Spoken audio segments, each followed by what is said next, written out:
Ler o Público é escolher informação independente. Ler a revista Cais é escolher mudar vidas. Agora pode fazer as duas coisas ao mesmo tempo. Com a nova assinatura Público Cais, recebe o seu jornal e a revista todos os meses em digital por apenas 12€ por ano.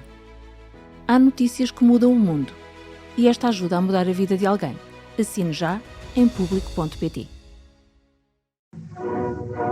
Le pacifisme et tout ce qu'il recouvre, il est à l'ouest. Et les euromissiles, ils sont à l'est. We shall fight in the hills. We shall never surrender. Não estamos mais isolados. A solidariedade europeia não nos faltará. Diplomatas, um podcast de análise da atualidade internacional com Teresa de Sousa e Carlos Gaspar. E aqui estamos para mais um episódio do Diplomatas, podcast de análise da atualidade política internacional do Público e do IPRI. O meu nome é António Saraiva Lima, acompanham-me como habitualmente a jornalista Teresa de Sousa e o investigador Carlos Gaspar. Estamos a gravar este programa ao início da tarde de quarta-feira, dia 29 de outubro, e neste episódio vamos focar-nos nas relações entre Estados Unidos e China, no contexto da viagem de Donald Trump ao continente asiático, do encontro que vai ter esta quinta-feira com Xi Jinping na Coreia do Sul. No âmbito da participação do presidente americano na cimeira da ASEAN, também vamos dar nota da entrada oficial de Timor-Leste na organização regional. De seguida vamos analisar o debate nos Estados Unidos, alimentado pelo movimento MAGA sobre um alegado plano de Trump para se candidatar a um terceiro mandato presidencial em 2028, contornando a Constituição dos Estados Unidos. Por fim, vamos fazer um ponto de situação sobre o cessar-fogo na faixa de Gaza, na sequência de novos ataques israelitas na terça-feira. Começando então pelo nosso primeiro tema, Donald Trump está em digressão pelo Extremo Oriente, esteve na Malásia para a cimeira da ASEAN, passou pelo Japão, onde se encontrou com a nova primeira-ministra do país, e vai reunir-se nesta quinta-feira com Xi Jinping, presidente chinês, em Busan, na Coreia do Sul, país que recebe a cimeira da APEC. Há ainda a possibilidade de mais um encontro com Kim Jong-un, líder da Coreia do Norte, que não está confirmada. Xi e Trump vão discutir questões essencialmente comerciais, tarifas, terras raras, a compra do TikTok, etc. Também se espera que conversem sobre outros temas, como a guerra da Ucrânia ou Taiwan. Carlos, Trump fechou acordos comerciais com países do Sudeste Asiático, presidiu um acordo de paz entre Tailândia e Camboja, reforçou a cooperação com o seu grande aliado na região, o Japão, até se encontrou com Lula da Silva, podemos dizer aliado estratégico da China. Eu perguntava-lhe se esta digressão de Trump, que fez pela vizinhança da China, antes de se encontrar com Xi, se é ou não importante para poder chegar à mesa de negociações numa posição mais forte ou não? É certamente tudo o que ele fez, incluindo o encontro com o presidente brasileiro, fez para conter a China, para demonstrar que a contenção da China é a prioridade das prioridades da estratégia internacional dos Estados Unidos. Esteve na cimeira da Associação das Nações do Sudeste Asiático, que tem uma dificuldade crescente em manter a dupla relação, sobretudo no domínio da segurança com os Estados Unidos e no domínio económico com a China, e os Estados Unidos estão a reforçar muito significativamente as relações económicas com um certo número de países da Associação das Nações do Sudeste Asiático. O Japão é o aliado crucial dos Estados Unidos na Ásia, juntamente com a Coreia do Sul. A eleição da nova primeira-ministra é um sinal muito forte de reforço da aliança com os Estados Unidos, simétrico, aliás, ao reforço da aliança da Alemanha com os Estados Unidos. A mesma coisa em relação à Coreia do Sul, onde a dimensão estratégica da relação bilateral é crítica. O novo presidente sul-coreano é a favor de um programa que faça frente ao programa nuclear norte-coreano, incluindo os submarinos estratégicos nucleares, e esse é o domínio fundamental da cooperação com os Estados Unidos do ponto de vista da Coreia do Sul. Os Estados Unidos querem que a Coreia do Sul seja o seu principal parceiro na expansão das capacidades marítimas das alianças norte-americanas, dos Estados Unidos e das alianças norte-americanas, para compensar o avanço que a China ganhou nos últimos anos nesse domínio. Em todos os passos que o Presidente dos Estados Unidos deu, o único objetivo era reforçar as suas alianças e reduzir a posição, a margem da China no seu próprio território, uma vez que a China é a principal potência da Ásia, e nomeadamente da Ásia Oriental, é o centro daquele espaço regional. Tem-se falado menos daquilo que os chineses fizeram. Certo. E aquilo que a parte chinesa fez é muito notável. Em primeiro lugar, uma escalada ofensiva na estratégia de desacoplamento chinesa, com a decisão de ameaçar, com a ameaça de tomar conta das cadeias de produção que dependem das terras raras, dos minerais críticos, onde a China tem uma posição dominante, sobretudo no refinamento, no processamento dessas matérias-primas essenciais para a economia digital em todas as suas dimensões. Depois, a aprovação num plenário do Comitê Central. O plenário do Comitê Central reúne-se muito raramente, de 2 em 2 anos, para aprovar o plano quinquenal, que é, no essencial, uma estratégia de desacoplamento na sua dimensão defensiva, desenvolver o mercado interno chinês e reduzir sistematicamente todas as dependências tecnológicas externas. A China tem horror à interdependência e quer ser autónoma em todos os domínios críticos da produção, de todas as produções industriais, sobretudo aquelas que têm a ver com o domínio da segurança e da defesa. E, finalmente, a confirmação da expulsão de um conjunto importante de oficiais generais, incluindo um vice-presidente da Comissão Militar Central, que é o comando efetivo, o comando político do partido sobre o Exército Popular de Libertação. Nunca tantos generais foram expulsos ao mesmo tempo do Comitê Central, uma vez que os generais são, em primeiro lugar, militantes do Partido Comunista, e estes eram também ao mais alto nível, membros do Comitê Central. Há interpretações diversas sobre o que é que significa esta expulsão. Os sinólogos japoneses, os especialistas chineses na kremlinologia de Pequim, dizem que há uma tensão permanente e crescente entre Xi Jinping e o Exército Popular de Libertação, e que estas expulsões mostram que o Xi está a diminuir a sua capacidade de controle sobre o Exército Popular de Libertação dentro do regime comunista chinês. As tensões têm a ver essencialmente com Taiwan, que é sempre a questão principal para a China e a questão central nas relações com os Estados Unidos. E aí é legítimo interpretar que os militares chineses estão a dizer a Xi Jinping que ele não pode continuar a adiar a resolução da questão de Taiwan. A reunificação, não é? A reunificação, salvo seja, certo.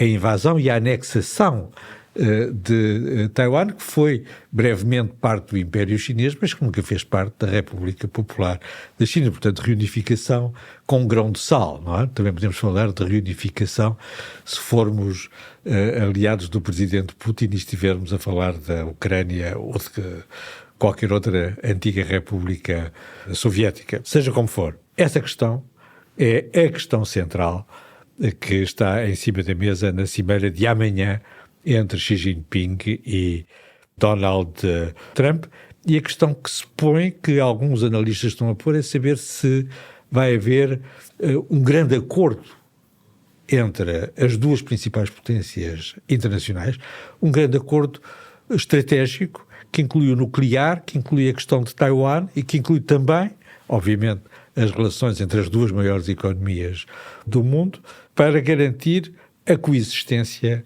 entre a China e os Estados Unidos.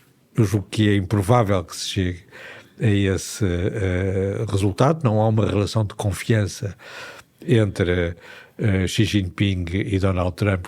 Não há, o trabalho de casa não está feito para chegar a esse ponto.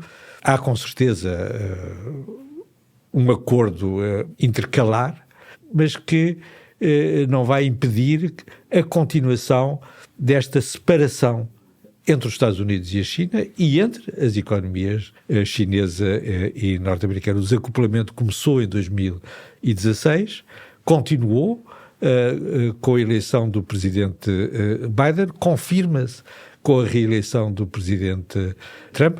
É um desacoplamento por etapas, não é uma escalada imparável e descontrolada, é uma separação por etapas para impedir que haja uma crise global da economia internacional. Sim, as análises que li iam muito nesse sentido de especialistas dizerem que não devemos esperar decisões muito dramáticas, ou seja, não devemos esperar um grande acordo nem decisões muito dramáticas nesta cimeira, porque nenhum dos dois tem precisamente interesse em atirar o mundo para uma escalada descontrolada no campo económico.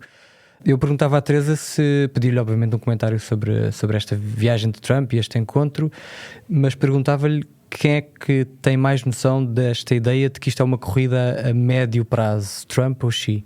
Trump gosta muito de apresentar resultados, mesmo que depois na prática eles não existam. Sim, não é? Os chineses têm a fama de pensar... 30 anos, 30, 40 anos à frente. Exato, 30, 40 anos à frente.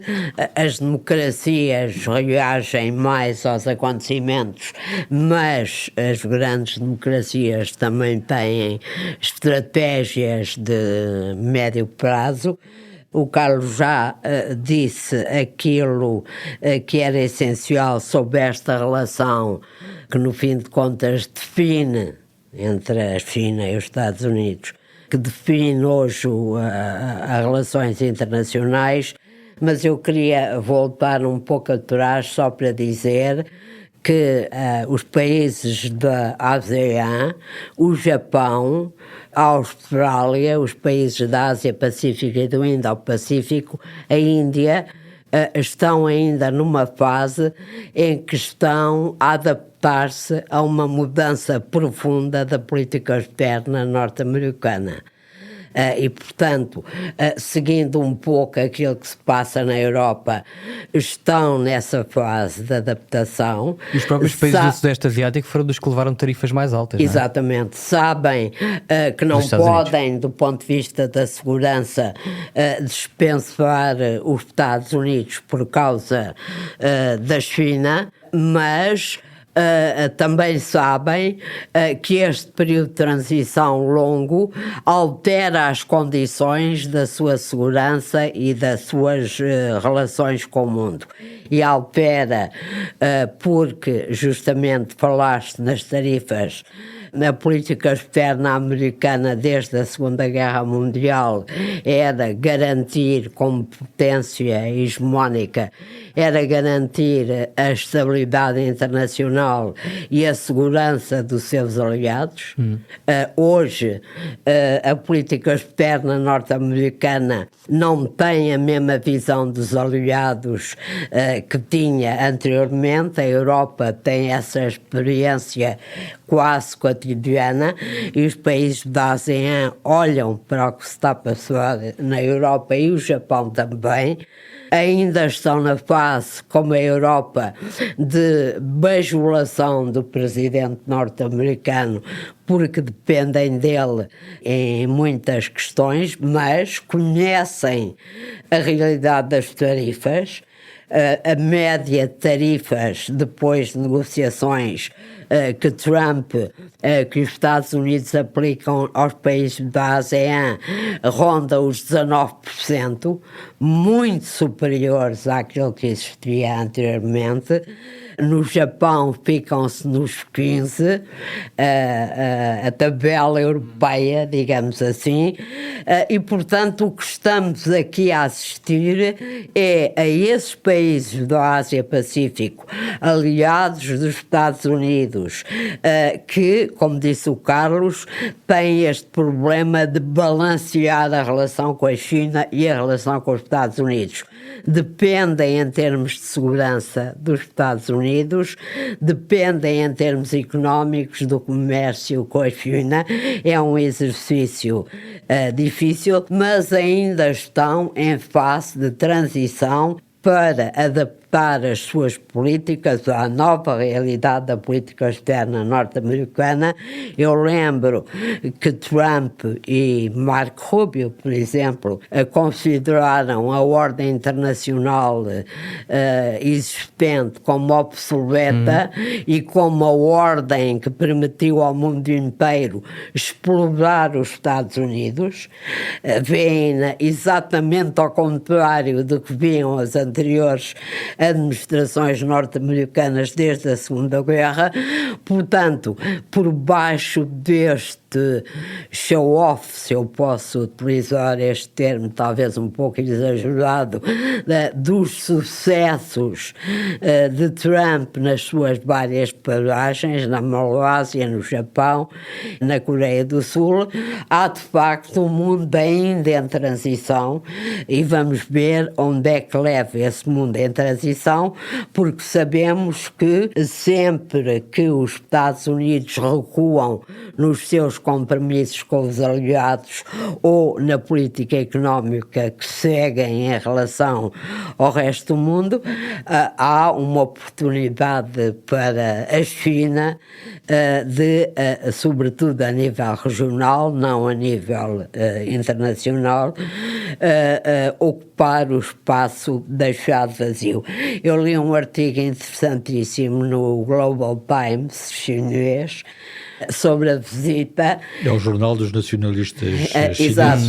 Qual era a expressão que eles mais utilizavam para falar deste encontro entre Trump e Xi? Igualdade. Igualdade.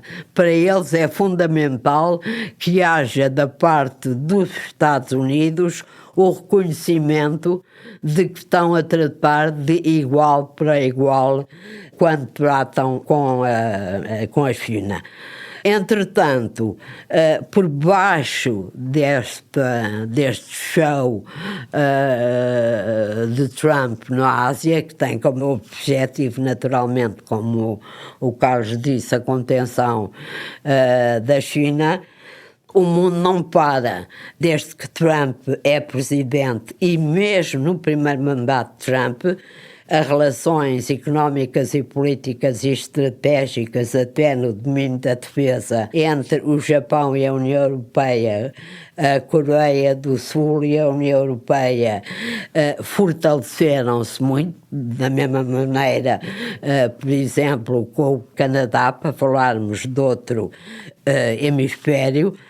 E, portanto, os países, as democracias asiáticas e do Pacífico, que recebem com imenso carinho e entusiasmo o presidente Trump e lhe oferecem bolas de golfe de ouro, coroas, como agora o presidente sul-coreano ofereceu a Donald Trump uma coroa grande que foi buscar a um museu, não é uma coroa qualquer, ao mesmo tempo que há esta aparência de entendimentos, há movimentações importantes que aproximam naturalmente a Europa do Japão, a Europa da Austrália, a Europa da Nova Zelândia, do Camboja, do Vietnã e Taiwan. E Taiwan, naturalmente. Taiwan, curiosamente... Está na APEC? Está na cimeira da APEC? Está na cimeira da APEC, mas curiosamente as duas partes, a China e os Estados Unidos, dizem que Taiwan não está na agenda da cimeira entre... É sinal de que está. Exatamente, é sinal de que está, mas eles têm o cuidado e há alguma preocupação em Taiwan sobre alguns sinais duvidosos, para dizer o mínimo, que Trump tem emitido em relação a Taiwan. Taiwan tem um orçamento da defesa de 3%. Trump já disse que tinha de ser 5 ou 10% senão não apoiava militarmente com a venda de armas a Taiwan. Há a guerra dos chips, dos semicondutores. Sim. Dos semicondutores.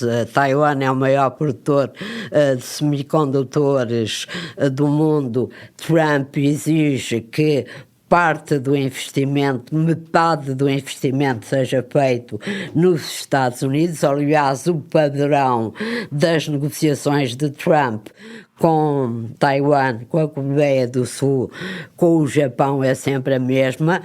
Tem de investir nos Estados Unidos. A promessa do Japão são 550 mil milhões de dólares. A promessa de Seul são 330 mil milhões de dólares. Claro que isto não está ainda concretizado, mas é aquilo que Trump pretende com a sua política económica e, portanto, há aqui ainda mudanças, adaptações, transições que estão muito longe de estar estabilizadas. Até onde é que isto vai levar? Há aqui um problema que alguns analistas, só para terminar, que alguns analistas sublinham: alguma política de retraimento estratégico dos Estados Unidos em relação, por exemplo, aos seus compromissos de segurança com os aliados. A China ainda não está em condições de ocupar o papel da potência dominante, da potência estabilizada, e isto pode, de alguma maneira, criar um ambiente internacional mais virado para o caos do que para uma ordem, mesmo que seja uma ordem diferente. Vamos mantendo-nos ainda na Ásia, porque esta foi a primeira participação de Timor-Leste na ASEAN, aderiu como 11º membro da organização regional. Já aqui abordámos um pouco essa questão, que a ASEAN e muitos dos seus membros têm orientado a sua política económica e externa nesta lógica de encontrar um equilíbrio entre Estados Unidos e China. Eu perguntava ao Carlos como é que vê esta adesão de Timor-Leste e se é mais premente, entrando na ASEAN, ter de tomar este tipo de decisões ou fazer este tipo de equilíbrio. Ou não muda grande coisa? Para Timor-Leste e para mim próprio é o fim de uma longa jornada que começou em 1999. Nessa altura, lembro-me de ter pedido ao José Manuel Pureza, ao João Gomes Cravinho, e ter eu próprio escrito documentos que entregámos ao Ramos Horta e ao Xanana Guzmão, aos principais dirigentes do CNRT, de papéis sobre qual devia ser a posição geopolítica de Timor-Leste entre o Fórum do Pacífico Sul, dominado pela Austrália, ou a Associação das Nações do Sudeste Asiático, dominado pela Indonésia, os dois grandes vizinhos de Timor, uma escolha praticamente impossível. E o meu argumento foi sempre de que a escolha era impossível, mas, ao contrário, aliás, do que pensavam muitos analistas portugueses na altura, a Austrália nunca seria uma ameaça para Timor-Leste. E, portanto, o que era importante era estar na Associação das Nações do Sudeste Asiático para neutralizar a ameaça da Indonésia. Os dirigentes timorenses estavam divididos sobre esta questão, muito divididos sobre essa questão, mas a velha guarda, a velha geração prevaleceu, e são eles, aliás, que foram assinar a entrada e que foram participar na primeira cimeira.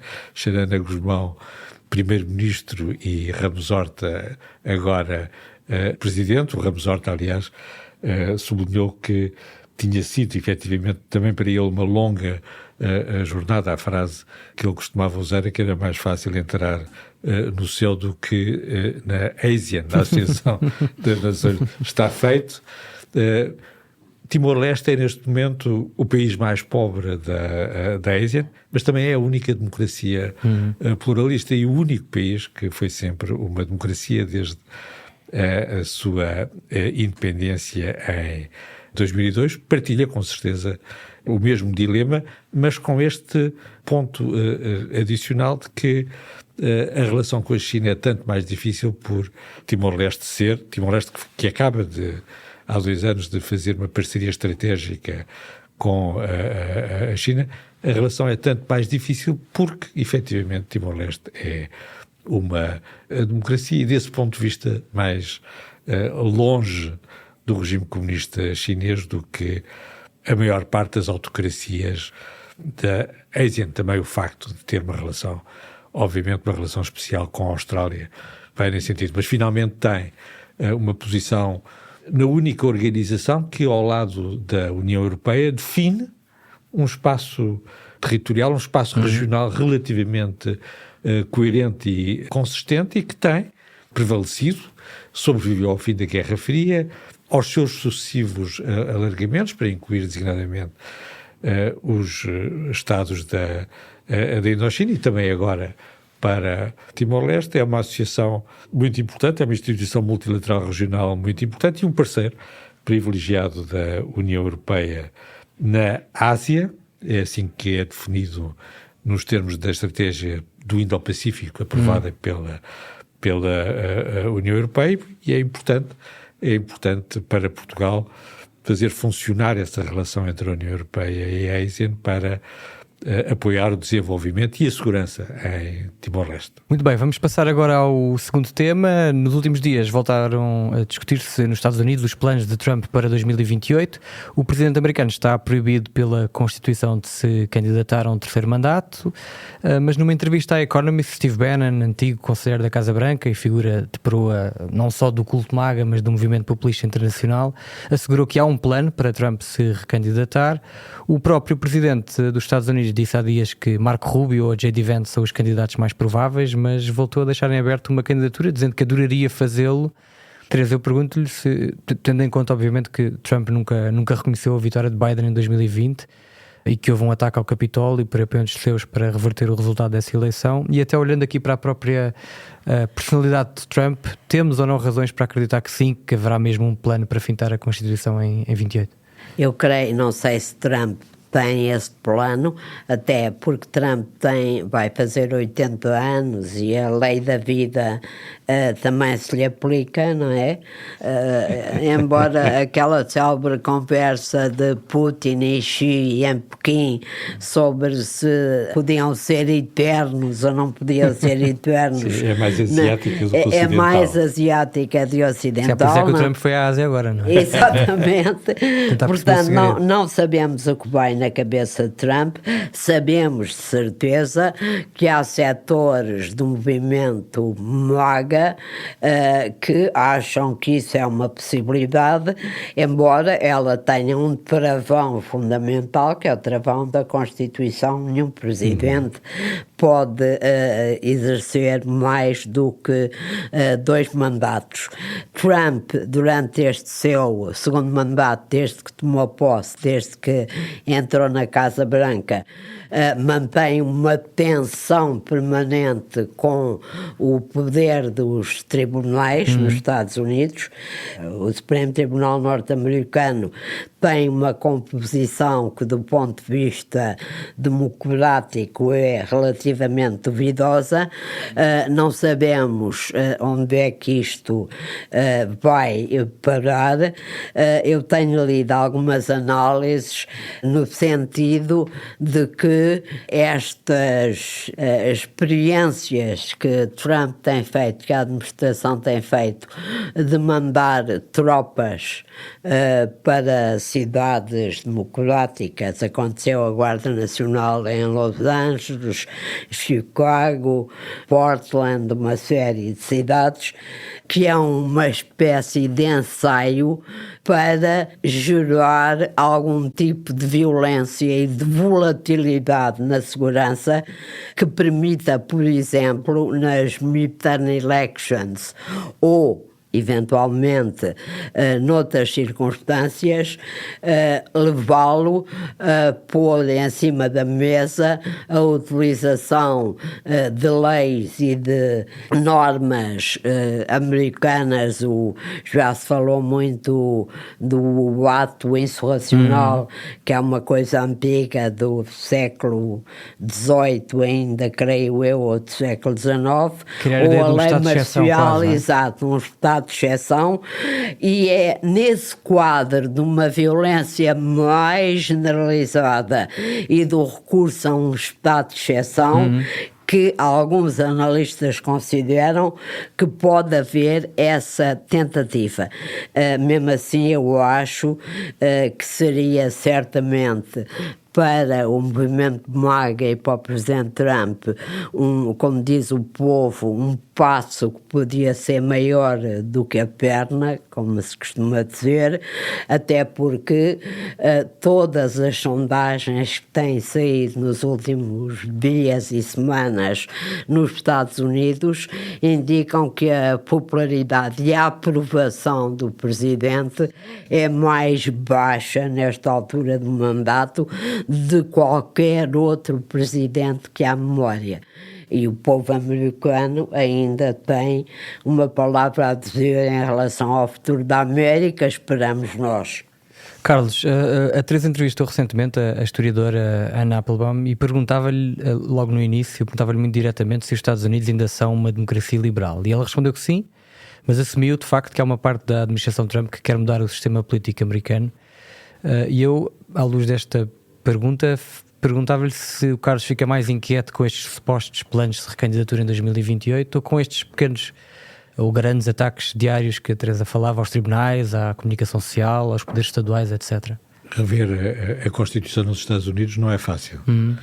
São precisos 2/3 do Congresso e 3/4 dos Estados. Exatamente. E, portanto, um processo de ratificação de uma emenda que revogasse a emenda que proibiu a repetição dos 4 mandatos do Presidente Roosevelt, que é uma emenda republicana, aliás. Naturalmente, o Presidente Roosevelt era um Presidente democrata.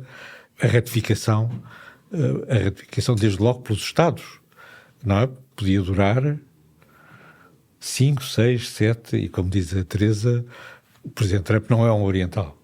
E, portanto, a imortalidade ainda não está ao seu alcance. A violência existe existe de uma maneira diferente nos países e nas democracias do Novo Mundo, seja o Brasil, seja a Argentina, seja os Estados Unidos. Todos devemos reconhecer isso, e existe uma ala dentro desta nova elite republicana mais reacionária. Há uma corrente apocalíptica que entende que está em causa a sobrevivência não apenas dos Estados Unidos, mas da civilização ocidental, e que eles próprios são o último reduto, a última possibilidade de inverter essa catástrofe histórica.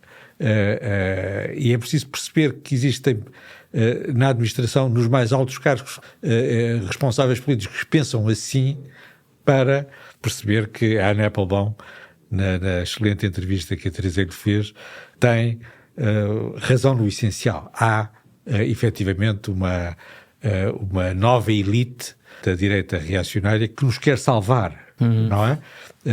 Nós gostamos imenso de ser salvos, faz parte da nossa tradição ocidental, há mais de 3.000 anos, mas a verdade é que as várias tentativas de salvação dentro desse período que nós conhecemos tiveram muitas vezes um lado violento e perturbador da ordem imperial ou da ordem democrática que prevalece no Ocidente.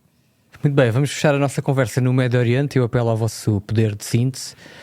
Nos últimos dias vimos o governo dos Estados Unidos criticar a política israelita de anexação da Cisjordânia. Ouvimos também Netanyahu, primeiro-ministro de Israel, negar que o país seja submisso a Washington e dizer que tem uma espécie de poder de veto sobre quais das forças internacionais que podem ser mobilizadas para Gaza.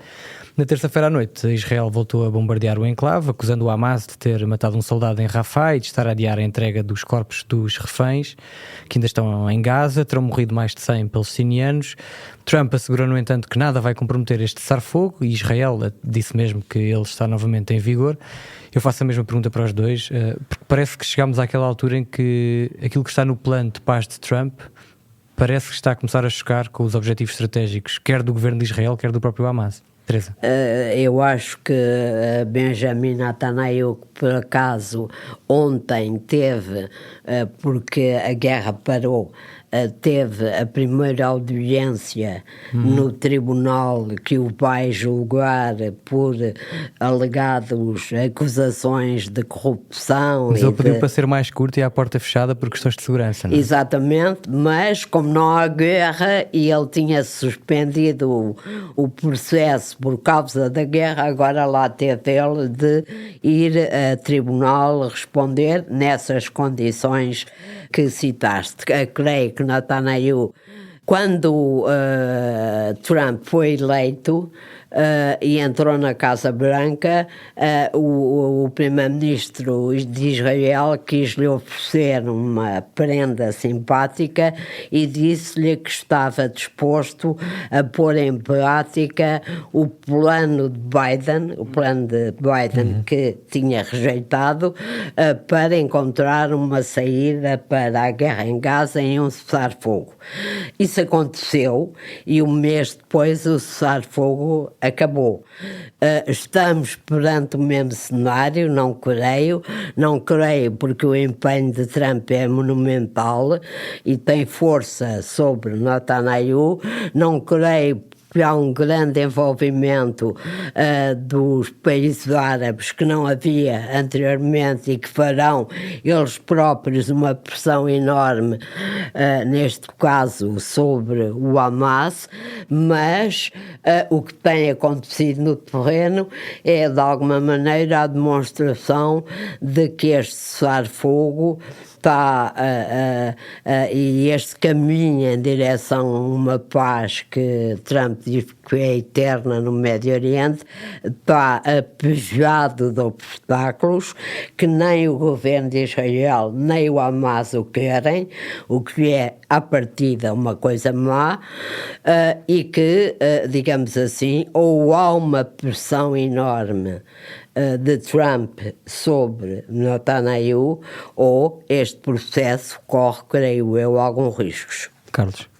O que está em causa nesta segunda etapa do processo lançado pelos acordos de Sharm el-Sheikh é a formação da força de intervenção internacional que deve garantir a segurança no enclave de Gaza. E esse processo está marcado por incertezas fortes. A primeira é saber que se ele tem um mandato do Conselho de Segurança das Nações Unidas ou se é uma coligação entre vários Estados que se reúnem para esse efeito. E não há uma decisão sequer dos Estados Unidos sobre essa questão. A segunda é quais são os Estados que vão contribuir com forças para essa força militar de intervenção. E nós aqui temos um dilema clássico. O Louis Namier dizia sobre a Sociedade das Nações e a sua capacidade de intervenção que as potências interessadas não são imparciais e que as potências imparciais não estão interessadas em estar presentes. A Turquia está muito interessada, mas está demasiado interessada. A Indonésia faz exceção a este dilema clássico porque não tem nenhum interesse especial e está disponível. A mesma coisa, de certa maneira, o Azerbaijão, que é um parceiro interessante, e, obviamente, o Egito tem de ser o essencial dessa... Há aqui uma questão também tem a ver com o timing e com a própria natureza, quer dizer, se é uma força que vai impor a paz ou que vai fazer um processo de estabilização. Era o meu último ponto sobre as incertezas, é saber se essa força internacional tem efetivamente capacidade e vontade de desarmar o Hamas. E, portanto, há aqui, como é que é dizer, um intervalo que é obrigatório, porque montar uma força internacional demora tempo. Este processo foi muito rápido na parte diplomática, a parte logística é mais complicada. No intervalo, o exército israelita está, como é que é dizer, a ajudar a futura força a desarmar o Hamas com os meios do costume e a brutalidade do costume. Suponho que é mais isso do que outra questão. Eu concordo com a Teresa que não é boa ideia para Israel pôr em causa o acordo que foi assinado pelo Presidente dos Estados Unidos. Muito bem, meus amigos, chegamos ao fim do nosso tempo. Foi um gosto conversar convosco, como sempre. Quanto a si, que nos ouve desse lado, não se esqueça de avaliar e de recomendar o podcast. E já sabe, pode enviar-nos perguntas ou sugestões de temas para debate, enviando um e-mail para antonio.lima@publico.pt ou para podcast@publico.pt. Nós regressamos para a próxima semana com mais um episódio. Até lá. O podcast Diplomatas é uma parceria Público-IPRI, Instituto Português de Relações Internacionais.